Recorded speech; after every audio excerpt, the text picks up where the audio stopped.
പവിത്ര സീരിയലിൻ്റെ ഏറ്റവും പുതിയ എപ്പിസോഡാണ് കേട്ടോ പറയുന്നത്. വിക്രം വേദിയോട് പറയുകയാണ്, എൻ്റെ വീട് ഇടിച്ചു പൊളിക്കാനായിട്ട് ഞാൻ ആരെയും അനുവദിക്കുകയില്ല. എന്ത് മാർഗത്തിലൂടെയാണെങ്കിലും അത് വാസകനെ കൊന്നിട്ടാണെങ്കിലും ഞാനത് തടയും എന്ന് വേദിയോട് പറഞ്ഞിട്ട് അവൻ പെട്ടെന്ന് രാത്രിയിൽ വീട് വിട്ട് ഇറങ്ങുകയാണ്. വേദ വിക്രത്തിനോട് ചോദിക്കുന്നുണ്ട്, ഈ രാത്രിയിൽ നിങ്ങളിത് എങ്ങോട്ടാണ് എന്ന് ചോദിക്കുന്നുണ്ട്. മറുപടി ഒന്നും പറയാതെ അവൻ ബൈക്കെടുത്ത് പോകുകയാണ് കേട്ടോ.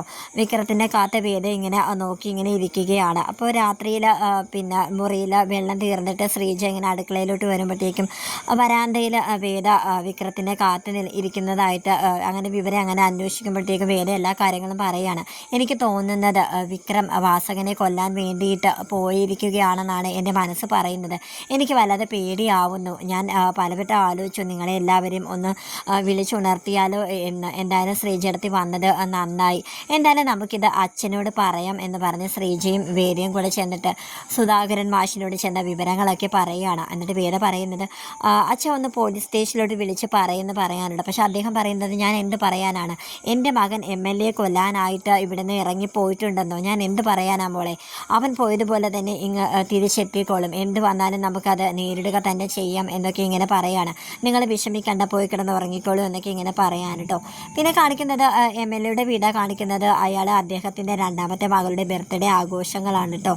അവിടെ പെട്ടെന്ന് കറണ്ട് പോകുന്നതായിട്ട് കാണിക്കുന്നുണ്ട്. പെട്ടെന്ന് തന്നെ ഹോസ്പിറ്റലിൽ നിന്ന് വിളിച്ച് പറയുന്നുണ്ട്, തൻ്റെ മകനെ ഇവിടെ ഒരാൾ ആക്രമിക്കാനായിട്ട് വന്ന് പെട്ടെന്ന് ഹോസ്പിറ്റലിലോട്ട് വരൂ എന്നിങ്ങനെ വിളിച്ച് പറയാൻ കേട്ടോ. അദ്ദേഹം പെട്ടെന്ന് തന്നെ ഹോസ്പിറ്റലിലോട്ട് ഓടിയെത്തുകയാണ് കേട്ടോ. അങ്ങനെ ഡോക്ടേഴ്സ് കാര്യങ്ങളൊക്കെ പറയുകയാണ്, നിങ്ങളുടെ മകനെ ഇവിടെ വെച്ച് ആക്രമിക്കാനായിട്ട് ഒരാൾ നോക്കിയെന്നുള്ള കാര്യം പറയുകയാണ്.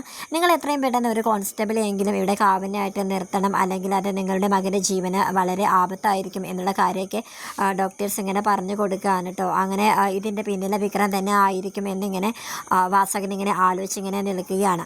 പിറ്റേന്ന് രാവിലെ വിക്രത്തിൻ്റെ വീട് തകർക്കാൻ വേണ്ടിയിട്ട് JCB കൊണ്ട് കോടതിയിൽ നിന്ന് ആൾക്കാർ വന്നിരിക്കുകയാണ് കേട്ടോ. അങ്ങനെ സുധാകരൻ മാഷും വിക്രത്തിൻ്റെ അമ്മയും എല്ലാവരും കൂടി അവരോട് പറയുന്നുണ്ട്, നിങ്ങളെ ഞങ്ങൾക്ക് 15 ദിവസത്തെ സാവകാശമല്ലേ തന്നത്? അതിനു മുന്നേ ഇങ്ങനെയൊക്കെയുള്ള നടപടിക്രമങ്ങൾ നിങ്ങളുടെ ഭാഗത്തു നിന്നുണ്ടാകുമെന്ന് ഞങ്ങൾ വിചാരിച്ചില്ല. ഇത്ര പെട്ടെന്ന് ഈ വീട് വിട്ട് ഇറങ്ങി തരണമെന്നൊക്കെ പറഞ്ഞാൽ ഇത് എവിടുത്തെ ന്യായമാണ് എന്നൊക്കെ ചോദിക്കുകയാണ് കേട്ടോ.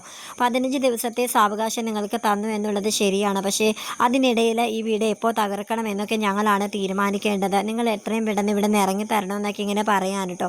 പക്ഷേ വേദയാണെങ്കിൽ ശ്രീജടുത്തി നന്ദിനിയെടുത്ത് ഇങ്ങോട്ട് വന്നതെന്ന് പറഞ്ഞുകൊണ്ട് ആ JCBയുടെ മുന്നിൽ ഇങ്ങനെ കൈകോർത്ത് ഇങ്ങനെ നിൽക്കുകയാണ് കേട്ടോ. നിങ്ങൾക്ക് ഈ വീട് തകർക്കണമെങ്കിൽ ഞങ്ങളുടെ നെഞ്ചത്തൂടെ കയറ്റിയിട്ട് വേണമെങ്കിൽ നിങ്ങളിത് തകർത്തോളൂ. ഞങ്ങൾ ഈ വീട് വിശ്വസിച്ച്, ഇവിടുത്തെ ആണുങ്ങളെ വിശ്വസിച്ച് ഞങ്ങൾ ഇവിടെ ജീവിക്കുന്നവരാണ്. ഞങ്ങളെ വഴിയാധാരങ്ങളാക്കരുത് എന്നുള്ള രീതിയിലൊക്കെ പറഞ്ഞിട്ട് അങ്ങനെ അവർ നിൽക്കുകയാണ് കേട്ടോ. അങ്ങനെ പോലീസുകാരൊക്കെ നിൽപ്പുണ്ട്. അവരൊക്കെ ആണെങ്കിൽ നിങ്ങൾ മാറിക്കൊടുക്കുക, അവർക്ക് അവരുടെ ഡ്യൂട്ടി ചെയ്യണം എന്നുള്ള കാര്യമൊക്കെ ഇങ്ങനെ പറയുകയാണ്. അങ്ങനെ വിക്രത്തിൻ്റെ വീട് തകർക്കണം എന്നുള്ള ലക്ഷ്യത്തോടു കൂടി തന്നെ മുന്നോട്ട് പോകുന്ന ആ ഒരു സമയത്ത് MLAയുടെ വണ്ടി അവിടെ വന്നിങ്ങനെ നിർത്തുകയാണ്. അങ്ങനെ കാറിൻ്റെ ഉള്ളിൽ നിന്ന് വാസകൻ അവരുടെ ഇടയിലേക്ക് ഇങ്ങനെ വരുന്നതായിട്ടാണ് ഇന്നത്തെ എപ്പിസോഡ് വൈൻഡപ്പ് ചെയ്തിരിക്കുന്നത്.